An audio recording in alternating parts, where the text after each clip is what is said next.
जी chapter 10 कल हमने start किया, निगोशिएशन डिफाइन किया, कोई 5 स्टेजेस हमने कवर कर ली।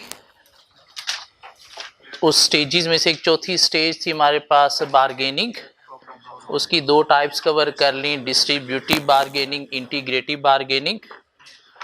और निगोशिएटर में क्या स्किल्स होनी चाहिए, तो 12 स्किल्स हमने कवर की। Preparation, active listening, verbal communication, problem solving, interpersonal skills, problem analysis, collaboration and teamwork, emotion control, decision making abilities, don't be in a hurry to close the deal, ethics and reliability, और good posture and body language। साथ हमने कोई 5 low risk negotiation technique cover कर ली जो during negotiation adopt करनी है। Inflated opening position, silence, flattery, oh poor me, addressing the easy point first, और कोई 4 हाई रिस्क निगोशिएशन टेक्निक जो ड्यूरिंग निगोशिएशन हमें अवॉइड करनी है। Waiting until the final moment, take it or leave it बिलीवरिज्म approach, losing the temper, और साथ मुर्गी नहीं खानी, chicken meat, bluff with threat हमने अवॉइड करना है। ड्यूरिंग निगोशिएशन आ जाता है डेडलॉक, तो उसे अवॉइड करने के लिए कुछ 4 टैक्टिक्स थे हमारे पास। Providing explanation why concession of other party is not acceptable, express willingness to review other party's benefit in future, agree other party with ancillary contract for providing benefit to him in future, या discreetly explaining the advantages lose by other party in case of no deal। या साथ मिलाए जा सकते हैं addressing the easy point first, साथ मिलाए जा सकते हैं ओ पुअर मी अप्रोच, साथ मिलाए जा सकते हैं फ्लैटरी चार्म भी। और कि निगोशिएशन में थर्ड पार्टी भी इन्वॉल्व होती है। वो 4 तरह के हो सकते हैं, डिसीजन इंपोज करने वाला, आर्बिट्रेटर, कम्युनिकेशन चैनल एस्टैब्लिश करने वाला, और लॉन्ग टर्म रिलेशन क्रिएट करवाने वाला, कंसल्टेंट, और सॉल्यूशन बताने वाला मीडिएटर। और यहाँ तक हमारा ये निगोशिएशन का टॉपिक कंप्लीट हो गया। नेक्स्ट टॉपिक हमारे पास आ गया कॉन्फ्लिक्ट रेजोल्यूशन। कॉन्फ्लिक्ट क्या होता है? झगड़ा, मसला, इशू। अब कहता है कि कुछ रीजन होती हैं कॉन्फ्लिक्ट्स की, और कॉन्फ्लिक्ट्स 2 तरह के होते हैं। एक इंटर ग्रुप कॉन्फ्लिक्ट्स होता है, inter group mean between group member conflict होता है। एक इंट्रा इंडिविजुअल कॉन्फ्लिक्ट है। What is the difference between inter and intra? Intra with in और इंटर बिटवीन। इंटर कॉन्फ्लिक्ट का मतलब क्या है? बिटवीन पीपल कॉन्फ्लिक्ट है। इंट्रा इंडिविजुअल कॉन्फ्लिक्ट का मतलब क्या है कि एक बंदे का किसी दूसरों के साथ कॉन्फ्लिक्ट है, दूसरों को शायद पता ही नहीं है, लेकिन इसके दिमाग में क्या है कि मेरा इसके साथ क्या है, झगड़ा है, कॉन्फ्लिक्ट है। सो इंट्रा इंडिविजुअल कॉन्फ्लिक्ट की कुछ रीजन है। क्या रीजन है इंट्रा इंडिविजुअल कॉन्फ्लिक्ट की? Blaming on past mistake, mean किसी बंदे को आप पास्ट मिस्टेक पे ब्लेम करते रहोगे, तूने वो भी गंद मारा, अगले दिन फिर तूने वो गंद मारा, जिससे क्या आ जाएगा, उस बंदे का आपके साथ कॉन्फ्लिक्ट आ जाएगा। इंट्रा इंडिविजुअल कॉन्फ्लिक्ट की रीजन हो सकती है कि अगर आप फेवरेटिज्म कर रहे हो जॉब प्लेस पे, किसी को फेवर दे रहे हो, किसी को नहीं दे रहे, तो जिसको नहीं दे रहे उसका आपके साथ क्या आ जाएगा, कॉन्फ्लिक्ट आ जाएगा। इंट्रा इंडिविजुअल कॉन्फ्लिक्ट की रीजन क्या हो सकती है? जनरल डिसएग्रीमेंट, मीन कोई बात आप कह रहे हो जो उसे अच्छी नहीं लगी, या उसकी कोई बात है जो आपको अच्छी नहीं लगी, आपने उसकी बात को एक्सेप्ट नहीं किया, माना नहीं, इंपॉर्टेंस नहीं दी, तो उस बंदे का आपके साथ क्या हो जाएगा, कॉन्फ्लिक्ट। इंट्रा इंडिविजुअल कॉन्फ्लिक्ट की रीजन क्या हो सकती है? Non congruence of personal goal with commercial goal, mean आपने एक बंदे को ऐसा टारगेट दे दिया जो वो चाहता नहीं था। मीन एक बंदा ट्रैवलिंग चाहता था, आपने उसे लोकल काम दे दिया। एक बंदा लोकल काम चाहता था, आपने उसे ट्रैवलिंग वाला काम दे दिया। तो क्या हुआ, पर्सनल गोल अलाइन नहीं हुए विद कमर्शियल गोल, तो इससे उस बंदे का आपके साथ क्या आ जाएगा, कॉन्फ्लिक्ट आ जाएगा। रीजन क्या हो सकती है? राइवरी फॉर स्केर्स रिसोर्सेस, मीन आप बेनिफिट्स जो है वो सबको इक्वली प्रोवाइड नहीं कर रहे। जिसको कम बेनिफिट्स गए, जिसको कम आपने बोनस दिया, कम रिसोर्सेज प्रोवाइड किए, तो अल्टीमेटली उसका आपके साथ क्या आ जाएगा, कंफ्लिक्ट आ जाएगा। या रीजन क्या हो सकती है, पुअर पर्सनल हाइजीन, एक बंदे की हेल्थ अच्छी नहीं है और आपने उसको बड़ा डिफिकल्ट टास्क दे दिया, मीन ख्याल नहीं किया उसका, तो इसका आपके साथ क्या आ जाएगा, कंफ्लिक्ट। या रीजन क्या हो सकती है, perception that some were working harder than other, कि मैं ज्यादा काम करता हूं बाकी उतना काम नहीं करते, लेकिन मुझे भी मैनेजमेंट उतनी पे देती है जितनी उनको देती है, तो इससे इस बंदे का क्या आ जाएगा, मैनेजमेंट के साथ कंफ्लिक्ट। या रीजन क्या हो सकती हैं, पर्सनालिटी क्लैशेस, मीन मैनेजमेंट की या आपकी पर्सनालिटी में कोई डिफरेंट है, मैनेजमेंट करप्ट है, आप ऑनेस्ट हो, तो इस वजह से आपका क्या उनके साथ कंफ्लिक्ट आ जाएगा। या रीजन क्या हो सकती है, इनएप्रोप्रिएट ड्रेस, एक मौलवी आदमी था, आपने उसे कह दिया भाई कल तूने टाइल का क्या ना,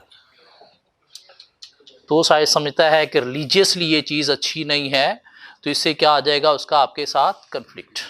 इंट्रा इंडिविजुअल, एक बंदे का दूसरों के साथ कंफ्लिक्ट है, दूसरों को शायद पता ही नहीं है, तो ये क्या है, इंट्रा इंडिविजुअल कंफ्लिक्ट। रीजन क्या है, blaming on past mistake, favouritism, general disagreement, non congruence of personal goal with commercial goal,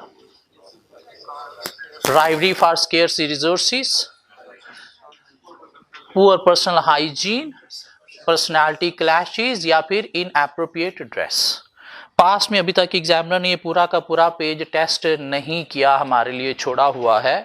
on general 2, 4, 5 number के लिए टेस्ट हो सकता है कि रीजन बताएं ऑफ इंट्रा इंडिविजुअल कंफ्लिक्ट क्या है, नहीं रीजन बताएं इंटर ग्रुप कंफ्लिक्ट की रीजन क्या हो सकती है, कि ग्रुप मेंबर्स के आपस में कंफ्लिक्ट आ रहे हैं, इंटर बिटवीन ग्रुप मेंबर, तो उसकी रीजन क्या हो सकती है, लैक ऑफ लीडरशिप, कि लीडर अच्छा नहीं है, अच्छा नहीं है मीन ग्रुप मेंबर्स के अंदर टीम स्पिरिट क्रिएट नहीं कर रहा, मीन लीडरशिप स्किल्स जो है वो प्रोवाइड नहीं कर रहा, तो उस वजह से इंटर ग्रुप कंफ्लिक्ट अराइज होंगे।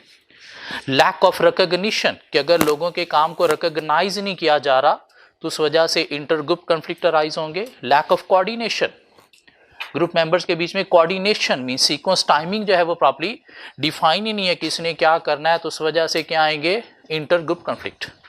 या रीजन क्या हो सकती है, incompatibility among the staff, mean लोगों की बिलीव्स, नेचर, वैल्यूज, कल्चर जो है वो डिफरेंट है, तो उस वजह से आपस में नहीं बनेगी, तो क्या आएगा, इंटर ग्रुप कंफ्लिक्ट। या रीजन क्या हो सकती है, रोल एम्बिग्यूटी, मीन किस बंदे ने क्या रोल परफॉर्म करना है वो क्लियरली डिफाइन ही नहीं है, और जब डिफाइन नहीं है तो हर बंदा इजी रोल को प्रेफर कर रहा है, डिफिकल्ट रोल को कोई प्रेफर नहीं कर रहा, तो उस वजह से राइज होंगे इंटर ग्रुप कंफ्लिक्ट। या रीजन क्या हो सकती है, अनरियलिस्टिक टारगेट, टारगेट आपने टीम को दे दिया है जो रियलिस्टिक नहीं है, और अल्टीमेटली जब सक्सेसफुली अचीव नहीं होगा तो एक दूसरे को ब्लेम करेंगे, और जब ब्लेम करेंगे तो उससे राइज होंगे इंटर ग्रुप कंफ्लिक्ट। या रीजन क्या हो सकती है, बायस्ड एटीट्यूड ऑफ मैनेजमेंट, ये क्या होता है, पर्सनलाइजेशन, मन मर्जियां कर रही है मैनेजमेंट, किसी को अच्छा ट्रीट कर रही है, किसी को अच्छा ट्रीट नहीं कर रही, इंफॉर्मेशन किसी को प्रोवाइड कर रही है, कुछ टीम मेंबर्स को प्रोवाइड नहीं कर रही, तो इससे टीम मेंबर्स के आपस में क्या आ जाएंगे, conflicts. So inter group conflict की रीजन क्या है, lack of leadership, lack of coordination, lack of recognition, इसके अलावा क्या हो सकते हैं, unrealistic target, role ambiguity, differences in values, opinions, biased attitude of management। So ये पूरा का पूरा पेज एग्जामिनर ने हमारे लिए छोड़ा हुआ है, आज तक टेस्ट नहीं किया। रीजन क्या हो सकती हैं, एक ग्रुप के अंदर कॉन्फ्लिक्ट आ रहे हैं, या रीजन क्या हो सकती हैं अगर एक इंडिविजुअल एम्प्लॉय का मैनेजमेंट के साथ या अदर एम्प्लॉयज के साथ कॉन्फ्लिक्ट आ रहा है। तो इंडिविजुअल एम्प्लॉय क्या है, intra individual, between team members, between group members क्या होंगे, इंटर ग्रुप। कुछ उसने 4-5 फैक्टर्स ऑन जनरल भी दे दिए कि ऑन जनरल अगर देखा जाए एक ऑर्गेनाइजेशन के अंदर कॉन्फ्लिक्ट की रीजन क्या हो सकती है, या फैक्टर्स क्या हैं जिसकी वजह से ऑर्गेनाइजेशन में कॉन्फ्लिक्ट आते हैं। तो ऑर्गेनाइजेशन में कॉन्फ्लिक्ट आते हैं किस वजह से, differences in values and beliefs, mean incompatibility among staff, mean beliefs, value, culture, personalities जो है वो लोगों की डिफरेंट है, जिससे ऑर्गेनाइजेशन के अंदर लोगों में कॉन्फ्लिक्ट आएंगे।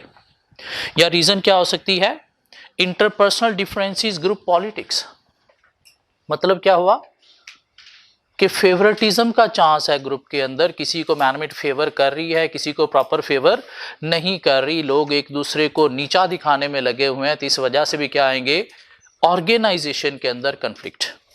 या रीजन क्या हो सकती है, differences in allocation of resources. Resources mean time, किसी टीम को ज्यादा दिया जा रहा है, किसी को कम दिया जा रहा है।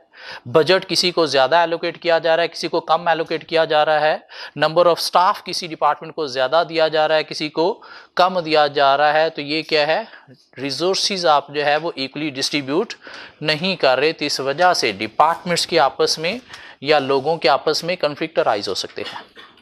या रीजन क्या हो सकती है, कम्युनिकेशन प्रॉब्लम। क्यों रिलेशनशिप एस्टैब्लिश होते हैं कम्युनिकेशन की बेस पर, और अगर ऑर्गेनाइजेशन के अंदर अच्छी इफेक्टिव कम्युनिकेशन नहीं है बिटवीन डिफरेंट डिपार्टमेंट्स, तो उसकी वजह से एम्बिग्युइटीज क्रिएट होंगी, रिलेशन डिस्टर्ब होंगे। तो क्या राइज होंगे, कन्फ्लिक्ट बिटवीन डिफरेंट डिपार्टमेंट्स। या रीजन हो सकती है टास्क इंटरडिपेंडेंस, कि जब एक डिपार्टमेंट की आउटपुट जो है वो दूसरे की इनपुट बननी है, मीन इसका काम डिपेंड करता है इसके काम पर। लाइक प्रोडक्शन का काम डिपेंड करता है परचेज डिपार्टमेंट पर, कि अगर परचेज वाले ऑन टाइम परचेजिंग करेंगे, हाई क्वालिटी मटेरियल परचेज करेंगे, तो ये हाई क्वालिटी प्रोडक्शन करेंगे या फिर ऑन टाइम प्रोडक्शन करेंगे। और अगर इन्होंने अपना काम परचेज वालों ने प्रॉपर नहीं किया, तो उस वजह से प्रोडक्शन डिपार्टमेंट अफेक्ट हुआ। और अल्टीमेटली मैनेजमेंट ने किसे पूछना है, प्रोडक्शन डिपार्टमेंट को। लेकिन रीजन क्या थी इनके पीछे, परचेज डिपार्टमेंट, कि उनका टास्क डिपेंड कर रहा था किसके ऊपर, परचेज के ऊपर। तो इस वजह से आपस में इनके क्या आ जाएंगे, कन्फ्लिक्ट्स। सो एक ऑर्गेनाइजेशन के अंदर कन्फ्लिक्ट के क्या फैक्टर्स हो सकते हैं या क्या रीजन हो सकती हैं, तो differences in values and beliefs हो सकती हैं, interpersonal differences mean group politics हो सकती है, differences in allocation of resources हो सकता है, इसके अलावा क्या है, कम्युनिकेशन का प्रॉब्लम हो सकता है, या फिर टास्क इंटरडिपेंडेंस हो सकता है। नहीं, एक ग्रुप या एक टीम के अंदर कॉन्फ्लिक्ट आ रहे हैं तो उसकी रीजन क्या हो सकती है, lack of leadership, lack of recognition, lack of coordination, differences in values and beliefs, role ambiguity, unrealistic target, या बायस्ड एटीट्यूड ऑफ मैनेजमेंट। नहीं, एक इंडिविजुअल का दूसरों के साथ कॉन्फ्लिक्ट आ रहा है, उसकी रीजन क्या हो सकती है, blaming on past mistake, general disagreement, favoritism, non-congruence of commercial goal with personal goal, poor personal hygiene, rivalry for scarce resources, personality clashes, या फिर inappropriate dress। मीन तीनों एंगल से एग्जामिनर पूछ सकते हैं ऑर्गेनाइजेशन के अंदर कॉन्फ्लिक्ट के क्या फैक्टर्स हैं जिसकी वजह से कॉन्फ्लिक्ट अराइज होता है, या रीजन क्या है। नहीं, एक टीम में एक ग्रुप में कॉन्फ्लिक्ट आ रहा है तो उसकी रीजन फैक्टर्स क्या हो सकते हैं, या एक इंडिविजुअल का दूसरों के साथ कॉन्फ्लिक्ट आ रहा है तो उसकी रीजन क्या हो सकती है। कॉन्फ्लिक्ट अच्छी चीज है, बुरी चीज है। अच्छी चीज है अगर हो कंस्ट्रक्टिव कॉन्फ्लिक्ट, हाँ अगर डिस्ट्रक्टिव है तो फिर बुरी चीज है।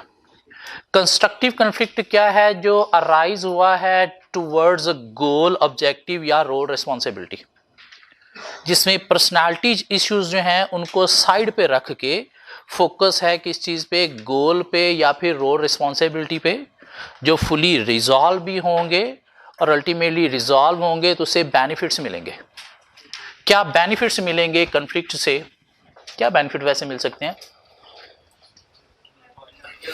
क्लैरिटी ऑफ गोल ऑब्जेक्टिव हो सकती है, रोल रिस्पॉन्सिबिलिटी क्लैरिटी हो सकती है, इनोवेशन के चांसेस मिल सकते हैं।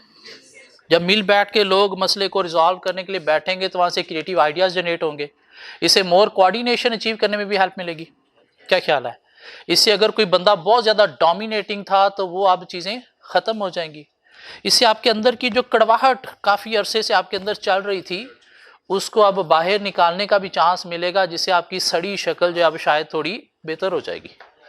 तो कॉन्फ्लिक्ट के कुछ फायदे हैं, क्या फायदे हो सकते हैं, help alter existing power structure and entrenched attitude that led to complacencies, mean इससे चेंज होंगे एग्जिस्टिंग स्ट्रक्चर एंट्रेंच का मतलब क्या है, एग्जिस्टिंग एटीट्यूड जो है लोगों के वो चेंज होंगे, that led to complacency, complacency बोलते हैं सेटिस्फैक्शन, मीन लोगों को मिलेगी क्या, सेटिस्फैक्शन, उनके एटीट्यूड जो है वो अब चेंज होके बेहतर हो जाएंगे। इससे long standing problems are brought to the surface and resolve, mean पिछले कई अरसों से जो मसले चल रहे थे अब वो सारे रिजॉल्व होंगे, सामने आ जाएंगे। Motivate individual to work to their optimum level, इससे लोगों के अंदर मोटिवेशन सेटिस्फैक्शन भी आएगी कि अब मसले क्या हो गए हैं, खत्म हो गए हैं। Open communication and improve dialogue, लोगों के आपस में बनेगी तो उससे कम्युनिकेशन अच्छी स्टैब्लिश होगी। Result in release of internal hostile feeling, mean अंदर की कड़वाहट जो है वो अब बाहर निकालने का आपको चांस मिलेगा। Sound view points are clarified and accepted, किसी की अगर कोई अच्छी बात थी, मीन किसी के अंदर कोई इनोवेशन क्रिएटिविटी थी तो अब वो सारी चीजें बाहर आएंगी, एक्सेप्ट होंगी। Interest and creativity is stimulated, लोगों का काम में इंटरेस्ट जो है अब वो ज्यादा अच्छा डेवलप होगा। Eliminate group thinking attitude, mean अगर कोई बहुत ज्यादा एक ग्रुप डोमिनेटिंग था तब उसके एटीट्यूड जो है वो खत्म हो जाएंगे, क्यों अब सब इक्वली चलेंगे। Generate an environment where employees can test their capabilities, जिससे आपको अपनी कैपेबिलिटीज को टेस्ट करने का भी चांस मिलेगा, क्यों जब कॉन्फ्लिक्ट को बैठ के लोग रिजॉल्व करेंगे तो एक दूसरे को आर्ग्यू करेंगे और आर्ग्यू करने से आपको पता चलेगा कि आप जो सोच रहे थे वो बात ठीक थी या नहीं थी, मीन अपने आप को सेल्फ इवैल्यूएट करने का चांस मिलेगा। और इसमें क्या होगा, कस्टमर सर्विसेज प्रोडक्ट डिजाइन जो है वो इम्प्रूव होंगे। तो कोई 5 बेनिफिट अगर एग्जामिनर पूछ रहे हैं तो हम लिख सकते हैं। कम्युनिकेशन की बात कर दें, मोटिवेशन की बात कर दें, और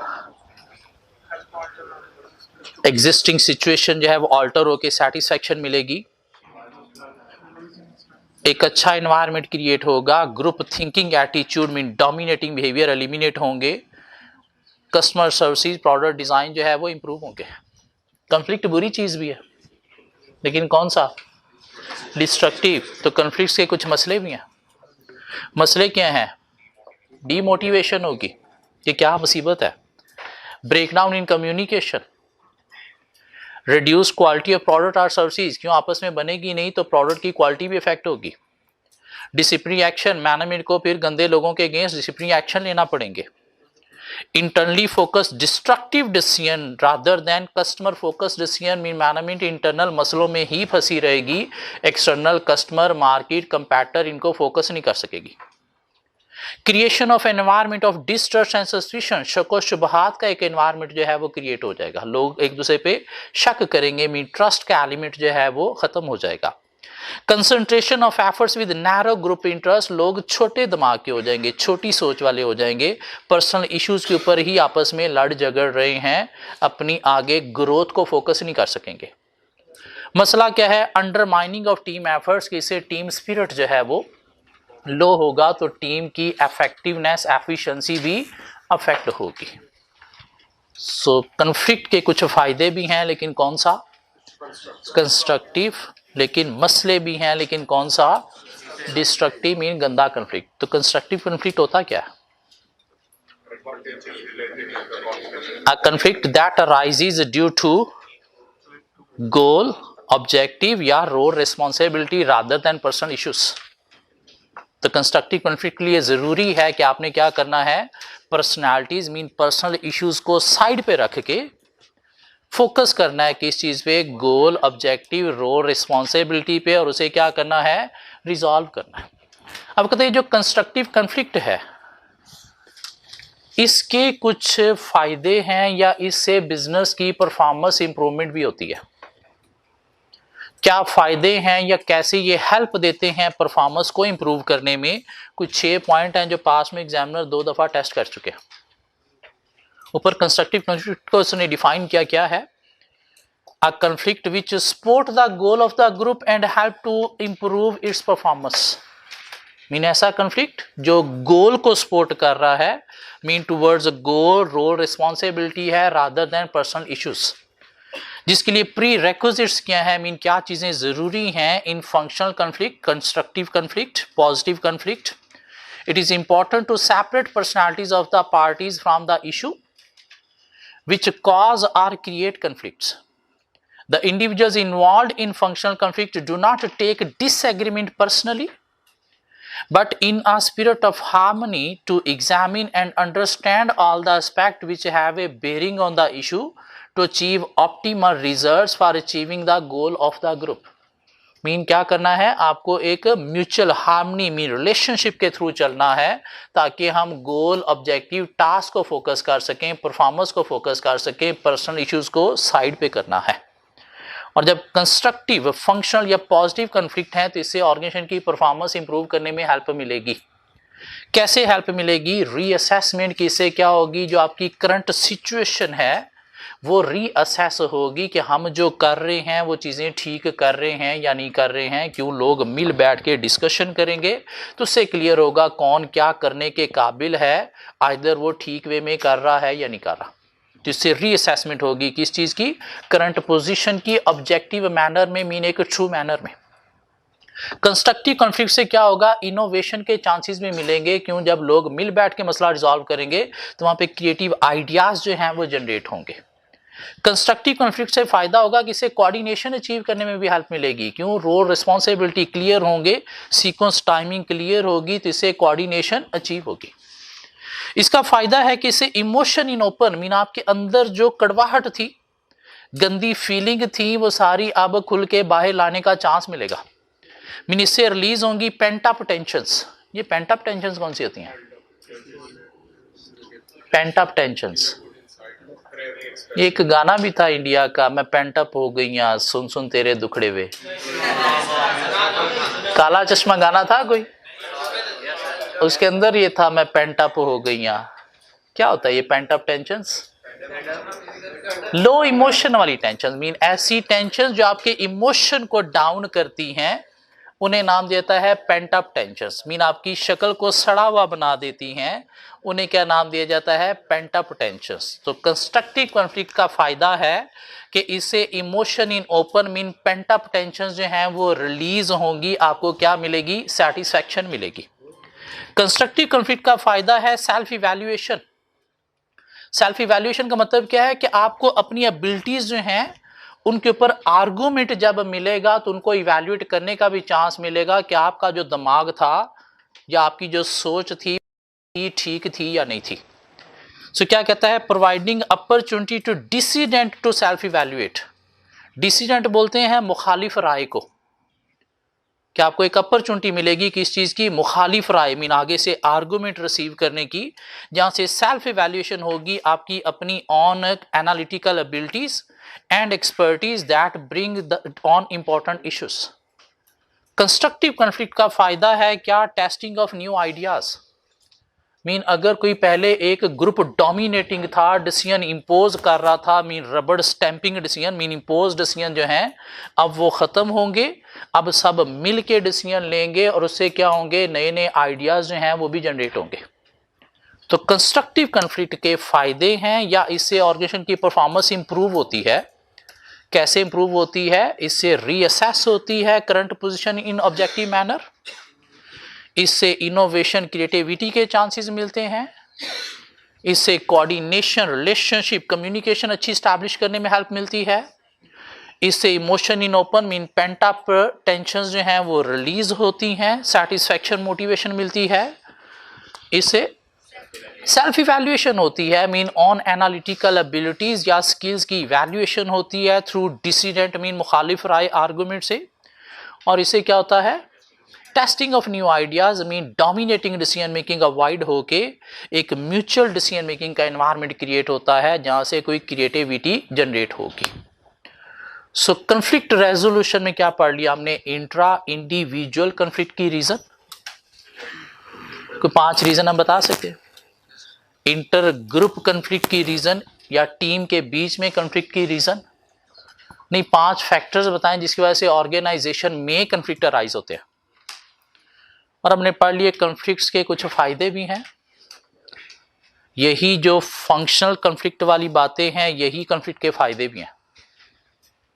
क्या ख्याल है? यही बातें हैं वहाँ पे भी, लेकिन कन्फ्लिक्ट के साथ कुछ मसले भी हैं।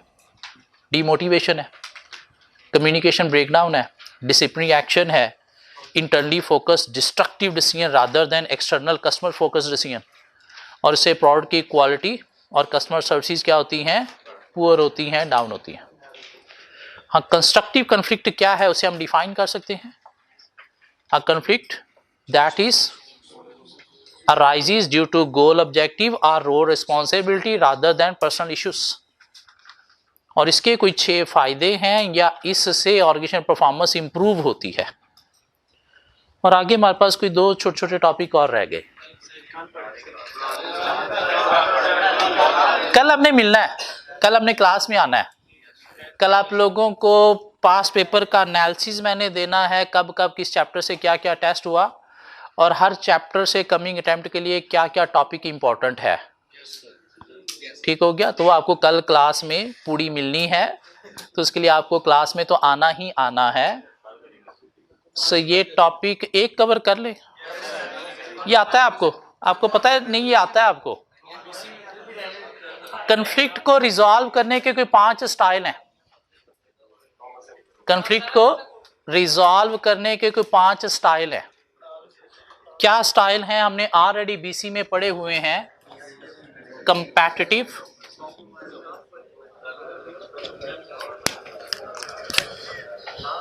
कंप्रोमाइजिंग, अवॉइडिंग,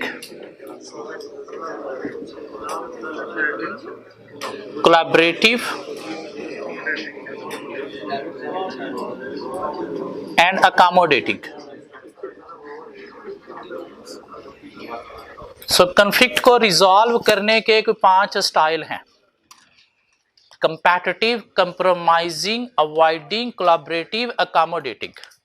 कंपैटिटिव स्टाइल क्या है? Win loose.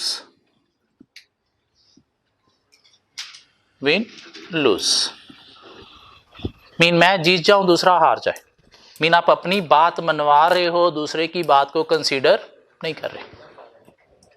मीन फोकस है किस चीज पे? अपने ऑब्जेक्टिव पे, रिलेशन पे फोकस नहीं है।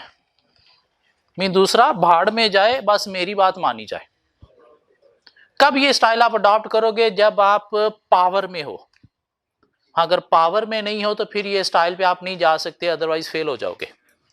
कब ये स्टाइल पे आप जाओगे? जब आपको क्विक डिसीजन मेकिंग करनी है, फौरी डिसाइड करना है और आप अथॉरिटेटिव पर्सन हो, तो आप क्या करोगे? टेल स्टाइल पे जाके अपनी बात बनवाओगे लोगों से। तो ये क्या है? Competitive style. लेकिन इसमें मसला है कि इससे लॉन्ग टर्म रिलेशन शायद अफेक्ट हो जाएगा। लोग मजबूरी में आपकी बात शायद मान तो लेंगे, लेकिन इससे फिर लॉन्ग टर्म आपको सपोर्ट नहीं करेंगे। पर्सनल ग्रजेस जो हैं वो लोगों के अंदर रह जाएंगे। पढ़ के देखें जरा, ये कंपैटिटिव समझ आता है कि अपने ऑब्जेक्टिव के ऊपर आपका हाई फोकस है, रिलेशनशिप के ऊपर आपका लो फोकस है, और आपकी अप्रोच क्या है? Win loose. हाँ, जब आप पोजीशन में हो, अथॉरिटी में हो, पावर में हो, तो ये स्टाइल यूज किया जा सकता है। जब क्विक डिसीजन मेकिंग करनी है तो ये स्टाइल यूज किया जा सकता है। लेकिन इससे क्या होंगे? लोग एंगर में अनसेटिस्फाइड रह जाएंगे। मीन लॉन्ग टर्म शायद आपके साथ नहीं चलेंगे। क्यों? आपने उनका ख्याल नहीं किया। कंप्रोमाइजिंग क्या है? Win win. कंप्रोमाइजिंग क्या है? विन विन, लेकिन फुली नहीं, partial win win.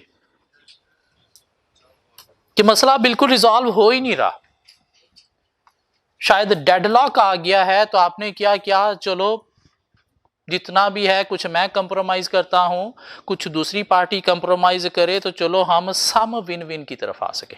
Full win win नहीं है, क्या है? सम विन विन है, ताकि मसले को खत्म किया जा सके। क्यों? डेडलॉक, लोम लोम मीन अपीयर हो चुका था, तो इसलिए आपने डेडलॉक को अवॉइड करने के लिए क्या कहा? मैं भी कुछ रिलिंक्विश मीन गिव अप करता हूं। रिलिंक्विश का मतलब क्या है? गिव अप करना। और अदर पार्टी भी क्या करे? कुछ रिलिंक्विश मीन गिव अप करे, ताकि हम मसले को रिजॉल्व कर सके। फुल विन विन नहीं, पार्शियल विन विन। अवॉइडिंग क्या है? क्या आप क्या कर रहे हो? अवॉइड कर रहे हो कंफ्लिक्ट को। लेकिन इससे क्या कंफ्लिक्ट खत्म हुआ? नहीं। तो अवॉइडिंग है क्या? क्या खुद इन्वॉल्व होने के बजाय किसी दूसरे को डेलीगेट कर रहे हो कि मेरे बिहाफ पर तू जाके रिजॉल्व कर दे। क्यों? शायद इश्यू आपके लिए इतना इंपॉर्टेंट नहीं है, शायद रिलेशनशिप भी आपके लिए इतना इंपॉर्टेंट नहीं है, तो इसलिए आपने डेलीगेट कर दिया किसी दूसरे को कि तू जाके रिजॉल्व कर दे। क्यों दूसरे को डेलीगेट किया? क्यों? हो सकता है आपका टेम्परामेंट अच्छा नहीं है, आप जाके इमोशन को कंट्रोल नहीं रख सकते, इसलिए शायद हालात बिगड़ जाएंगे, इसलिए आपने दूसरे को क्या कर दिया? डेलीगेट कर दिया। या हो सकता है कि दूसरा ज्यादा अच्छी पोजीशन में है देन यू इस मसले को रिजॉल्व करने में। हाँ, कब ये स्टाइल चूज करना है? जब इशू आपके लिए इंपॉर्टेंट नहीं है और जब रिलेशनशिप भी इतना इंपॉर्टेंट नहीं है। हाँ, इसमें रिस्क है कि किसी दूसरे को आपने डेलीगेट किया तो अगर वो बंदे की क्रेडिबिलिटी अच्छी नहीं थी तो इससे हालात फिर और ज्यादा बिगड़ भी सकते हैं।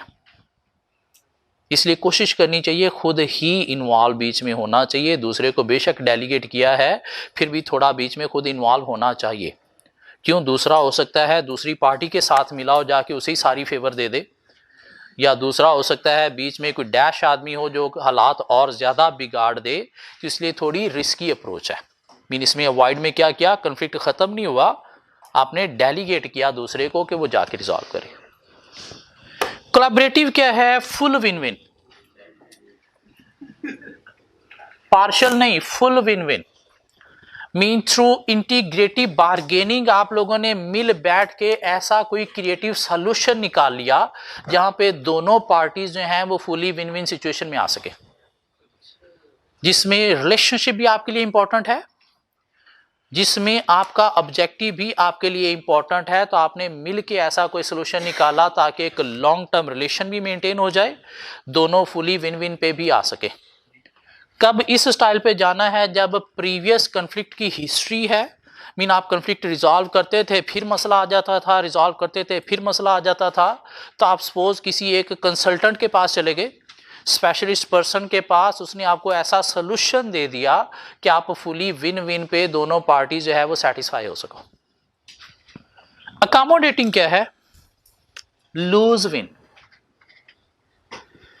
आपने अपनी बात को छोड़ के दूसरे की बात को मान लिया। क्यों? इश्यू आपके लिए इंपॉर्टेंट नहीं है, दूसरे के लिए इंपॉर्टेंट है। रिलेशनशिप आपके लिए ज्यादा इंपॉर्टेंट है, इसलिए आपने दूसरे की बात को माना। या आपने पीछे कोई उससे फेवर ली थी, अब फेवर देने की बारी आ गई है, मीन फेवर ऑफ थी, तो इसलिए आप किस पे चले गए? अकोमोडेटिंग पे। मीन अपनी बात को छोड़ के दूसरी पार्टी को आपने क्या किया? फेवर दी, बेनिफिट दिया।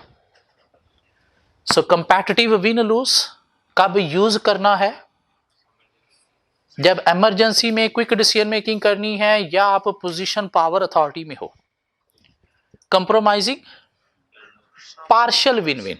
पार्शियल विन विन कब? जब डेडलॉक आ गया, मसला रिजॉल्व हो ही नहीं रहा, तो आपने भी कुछ रिलिंक्विश मीन गिव अप किया, अदर पार्टी ने भी कुछ गिव अप किया। अवॉइडिंग, डेलीगेट कर रहे हो किसी दूसरे को टू रिजॉल्व द इशू, लेकिन रिस्क है कि अदर पार्टी की अगर क्रेडिबिलिटी अच्छी नहीं है तो इससे इशू और ज्यादा इंक्रीज भी हो सकता है। हाँ, कब इस सिचुएशन पे जाना है? जब ना इशू आपके लिए इंपॉर्टेंट है, ना रिलेशनशिप आपके लिए इंपॉर्टेंट है, या other party in a better position to resolve the issue. Collaborative, fully win win कब इस सिचुएशन पे जाना है? जबकि पास्ट हिस्ट्री है कन्फ्लिक्ट की, तब आपने ऐसा सोल्यूशन किसी कंसल्टेंट स्पेशलिस्ट के थ्रू निकाला ताकि दोबारा ये मसला ना आए। या रिलेशनशिप बहुत ज्यादा इंपॉर्टेंट है आपके लिए, तो आपने अपना और रिलेशनशिप दोनों का ख्याल किया। और अकोमोडेटिंग कब यूज करना है? अकोमोडेटिंग यूज कब करना है? जब इश्यू आपके लिए इंपॉर्टेंट नहीं, आपके लिए ट्रिवियल मीन अनइंपॉर्टेंट है, दूसरी पार्टी के लिए इंपॉर्टेंट है। जब दूसरी पार्टी को फेवर देने की बारी है या रिलेशनशिप बहुत इंपॉर्टेंट है देन ऑब्जेक्टिव, तो फिर आप किस पे चलोगे? अकोमोडेटिंग पे। लेकिन अकोमोडेटिंग में आप कर क्या रहे हो? सरेंडर कर रहे हो। इसलिए देखना है कि सरेंडर करने से दूसरी पार्टी औकात से बाहर ना हो जाए, मीन आप पे बहुत ज्यादा हैवी ना हो जाए। तो देखना है कि वाकई ही सरेंडर मैं कर रहा हूं, तो उसे रियलाइज करवाना है कि भाई चूंकि पास में तुझने फेवर दी थी तो इसलिए मैं तुझे फेवर दे रहा हूं, या ये इशू मेरे लिए इतना इंपॉर्टेंट नहीं है, रिलेशनशिप मेरे लिए ज्यादा इंपॉर्टेंट है, तो इसलिए मैं तुझे फेवर दे रहा हूं। हाँ, अगर उसे रियलाइज किए बिना आप सरेंडर करोगे तो इससे फिर वो सरेंडर आपके लिए खतरा भी हो सकता है, मीन दूसरी पार्टी आप पे अटैकिंग या हैवी भी हो सकती है। मीन दूसरी पार्टी हो सकती है कि ये कहे कि तू था ही झूठा इसलिए तूने मेरी बात मान लिया, तो इसलिए उसे रियलाइज करवाते हुए आपने सरेंडर की तरफ जाना है। और अभी पिछले पेपर में एग्जामिनर ने ये टेस्ट कर लिया, एक सिनेरियो बेस्ड क्वेश्चन उसने टेस्ट किया, कोई 3 उसने लाइनें दी कि क्विक डिसीजन मेकिंग की सूरत में कौन सा स्टाइल यूज करना है, डेडलॉक अपीयर हो जाए तो कौन सा स्टाइल आपने यूज करना है, या इशू आपके लिए इंपॉर्टेंट नहीं, रिलेशनशिप आपके लिए इंपॉर्टेंट है तो कौन सा स्टाइल आपने यूज करना है। अभी पिछले पेपर में एग्जामिनर ने कोई 3 नंबर के लिए टेस्ट कर लिया, और इस चैप्टर से पिछले पेपर में उसने 2 नंबर के लिए मीडिएटर का रोल टेस्ट कर लिया, मीन 5 नंबर के लिए टेस्ट हुआ। एक लास्ट टॉपिक कल कवर करेंगे और साथ आप इस चैप्टर की एक्सरसाइज कवर करके आओगे। कोई इशू हुआ तो आप डिस्कस करेंगे, कल टेस्ट है ना, इसलिए मैं कह रहा हूं कि एक्सरसाइज कवर करके आओगे। कोई इशू हुआ तो कल हम क्लास में डिस्कस करेंगे। एक लास्ट टॉपिक कल के लिए मैं छोड़ रहा हूं, वो डिस्कस करेंगे और कुछ और अच्छी अच्छी बातें करेंगे कल। और कल हमारी लास्ट क्लास होगी, उसके बाद हमारी बीएम की क्लास बर्खास्त खत्म।